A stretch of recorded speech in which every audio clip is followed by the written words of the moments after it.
अवां ॾिसी रहिया आहियो नेशनल ऑनलाइन न्यूज़, ग़रीब अवाम ऐं क़ौम जो सागारो आवाज़। त पोइ ॾिसंदा रहियो नेशनल ऑनलाइन न्यूज़। जी नाज़रीन, नेशनल ऑनलाइन न्यूज़ सां गॾु आऊं सलीम रज़ा।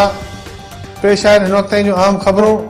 मदे जी खां सलाहदीन सूमरो जी ख़बर शामिल कंदा आहियूं त मदे जी भरिसां गाय जा थाणे जी हद ॻोठ माणिक जी वांड में पुराणे तकरार तां हथियारबंदनि फायरिंग करे 48 वरनि जे गुलाब जतोई खे गोलियूं हणी क़तल करे छॾियो आहे। हुन सिलसिले में क़तल थियल हमराह जे वारसन अब्दुल रज़ाक ऐं ॿियनि दायो आहे त पंहिंजे ई बिरादरीअ जे माण्हुनि सां तकरार हलंदड़ हुयो। जवाबदार दोस्त मोहम्मद रामदीन अली गुल ऐं ॿियनि मुंहिंजे वालद खे क़तल कयो आहे।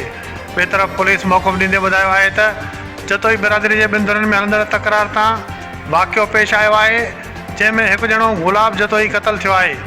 होॾां पुलिस लाश तहवील में वठण बाद मदे जी अस्पताल मुंतक़िल कयो, जिते पोस्टमार्टम करण बाद लाश वारसन हवाले कयो वियो।